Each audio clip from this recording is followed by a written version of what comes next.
Alfred C. DeCrane, Jr., cheaper by the gallon, 1995. Alfred C. DeCrane, Jr. was then chairman of the board of Texaco, Inc. This is a slightly edited version of a speech delivered to the Executives Club of Chicago on 17th of November, 1995. It is a model of how to present the case for a controversial industry and convey complex, technical information. Although Mr. DeCrane's business audience would have been largely sympathetic, he had plenty of invisible opponents, see Chapter 9, to deal with. Consumers who thought the petroleum industry greedy, environmentalists who thought it irresponsible and exploitative in the Third World, and some anonymous experts. Mr. DeCrane meets these invisible opponents on their own ground, arguing with facts that his industry has been innovative and beneficial to consumers, the environment, and the Third World. Thank you very much. Perhaps the title of my remarks surprises some of you. I chose it as a way to focus our attention on how the petroleum industry has met the challenge of keeping the world supplied with clean, affordable, and plentiful energy. Energy that's cheaper by the gallon. 1. Today, on the streets of Chicago, a gallon of gasoline, including all taxes, costs about $1.40. Now, some of you may feel that's too much, but factoring in inflation, taxes included, the retail price of gasoline in the United States is nearly as low as it has ever been since record-keeping began in the 1920s. It's cheaper than it was back in the early 70s, before the first Middle East oil embargo, which more than quadrupled the price of crude oil. And it's even cheaper than the $2 or more we put out for a gallon of Coca-Cola, or the $7 a gallon for Perrier water. 2. Now think back to that mid-70 period. In the wake of that first Middle East oil embargo, this country was in shock. The embargo cost 500,000 Americans their jobs, U.S. GNP fell by $50 billion, and America's sense of security faltered. At the time, many alleged experts predicted crude oil prices would rise to $50 or $60 a barrel and beyond. Others claimed world oil reserves would dry up within 50 years. As they saw it, petroleum couldn't maintain its primacy as the world's economic, plentiful fuel of choice. Well, they were wrong. Thank goodness for experts. 3. Today, oil and natural gas provide fully 60% of the world's energy. Oil is selling for about $17 a barrel. Global reserves have been increased by 60%, even though worldwide consumption of hydrocarbons has risen 36% during this period. 4. Today, with oil consumption at about 70 million barrels per day, the world still has about a 50-year supply, and we continue to add to our reserve base. How did that happen? The petroleum industry, through better management, innovation, and technology, made it happen. It certainly wasn't luck. Even if you've only followed the industry through the occasional news piece, you know that we are leaner, more streamlined, with flattened organizations and empowered employees, just as many of you find your own businesses. 5. But perhaps our most dramatic achievements have been through the innovative use of advanced technologies. From the drill pipe in our wells to the tailpipe of your vehicles, technology is transforming this business. For example, in our upstream business, the exploration and production of oil and natural gas, we've made fantastic advances in determining where our best chances of success are before we drill. We've reduced the risk of drilling dry holes, and that drives down our costs. The key has been the development and application of three-dimensional seismic imaging. We've long used reflected sound generated by explosives or other sources to give us a two-dimensional view of the Earth's layers below the surface. 3D seismic, coupled with sophisticated computer-enhanced processing, opens new vistas. Now the resolution is much greater, to the extent that we can see folds and traps in the subsurface where petroleum can be expected to accumulate that were obscured or hidden by the limits of 2D seismic. 6. We're also improving our techniques for generating this information. Initially, we could use 3D seismic only in open water, or dry, easily accessible land.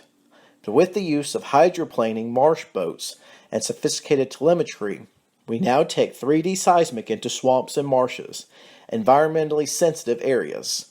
7. And gather data affordably and responsibly.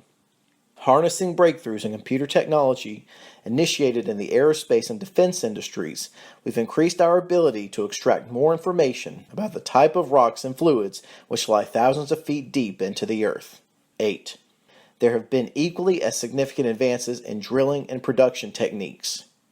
Perhaps the best example here is horizontal drilling, which Texaco and others first developed and applied in the Danish North Sea.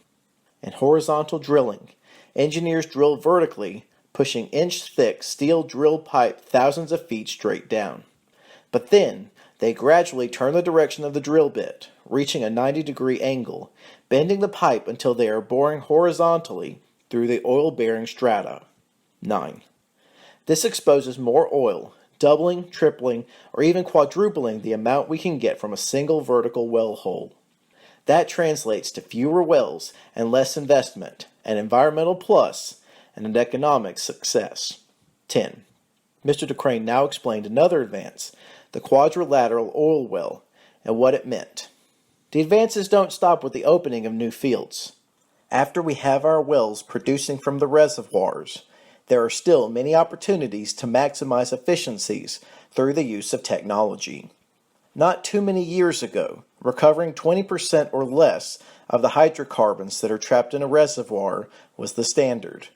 But, borrowing three-dimensional visualization software from the movie industry, 11, we are now able to follow on a computer screen the flow of water, steam, carbon dioxide, or chemicals that we inject into reservoirs to loosen the hydrocarbons and push them out.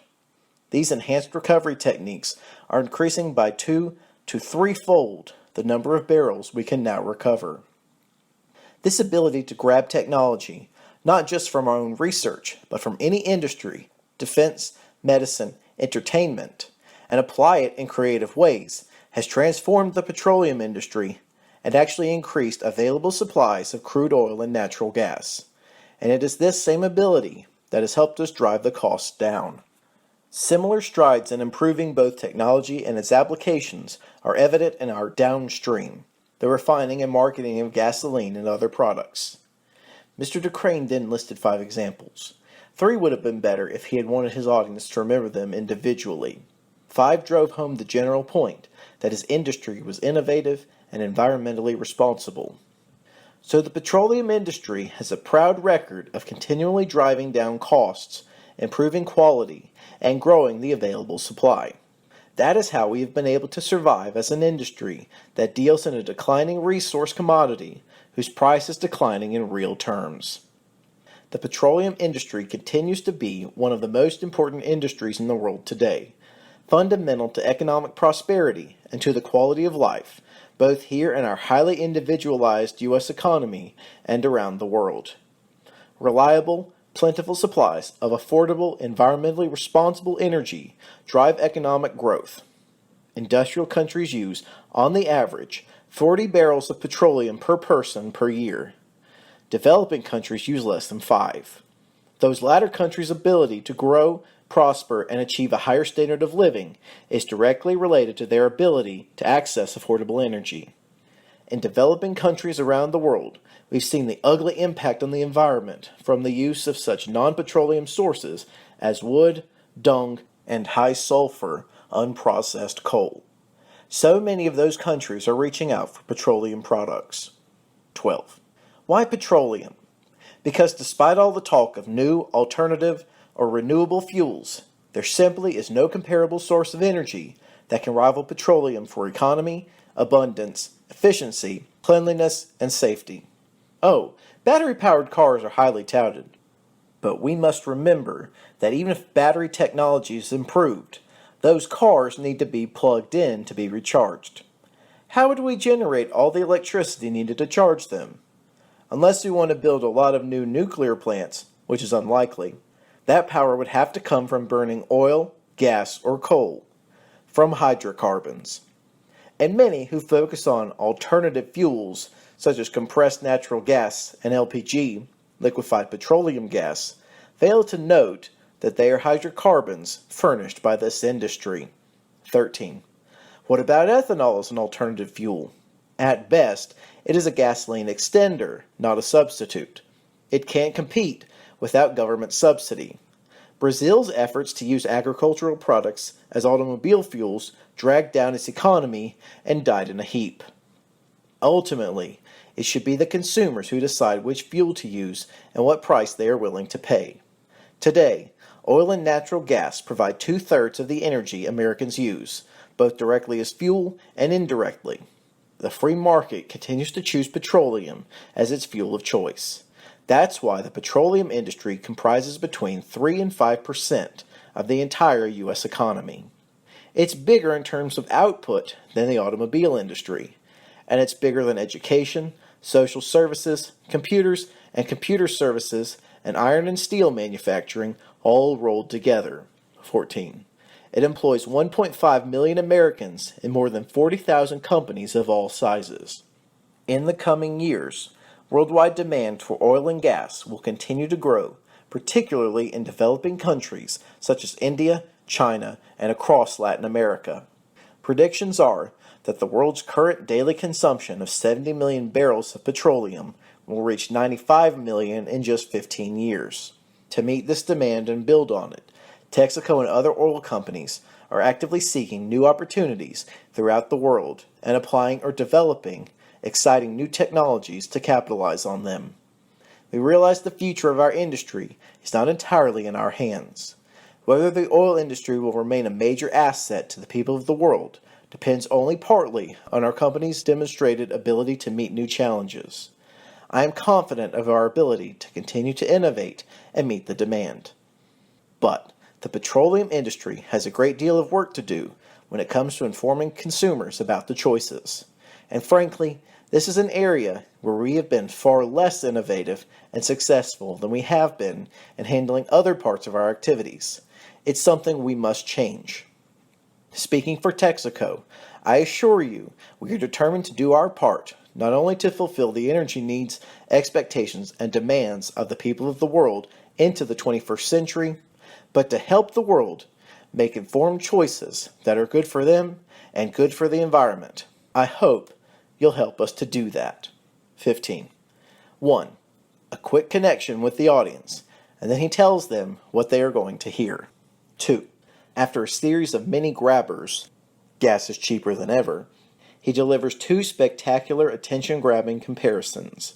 They also make an early claim on the common ground of being good for the consumer. 3. Briefly uniting the audience in mockery of a common foe, the invisible experts. 4. Who are promptly demolished with 3 killer facts. 5. Connecting with his audience again and flattering them. 6. The audience may still be mystified by 3D seismic, but they now certainly know what it achieves. 7. First claim on the common ground of environmental responsibility. 8. He mentions technologies probably more familiar to his audience and again explains simply what they achieve for his industry. 9. This conveys a vivid picture, a gigantic drill changing direction. As with other technological references, this would have been a good place for a visual aid. 10. Another claim on the environmental common ground. 11. A very well-chosen analogy. Everyone in the audience will have watched a movie. 12. Now he is reaching for the common ground of helping the third world. 13. There's a killer fact against the invisible alternative fuel enemy. The alternative fuel turns out to be a hydrocarbon after all. 14. It is very hard work to convey anything as big as the petroleum industry, but these comparisons give a good general impression. 15. A final claim on the common ground of consumers and the environment, and then he makes clear how he would like the audience to respond to the speech. Help make the case for the petroleum industry.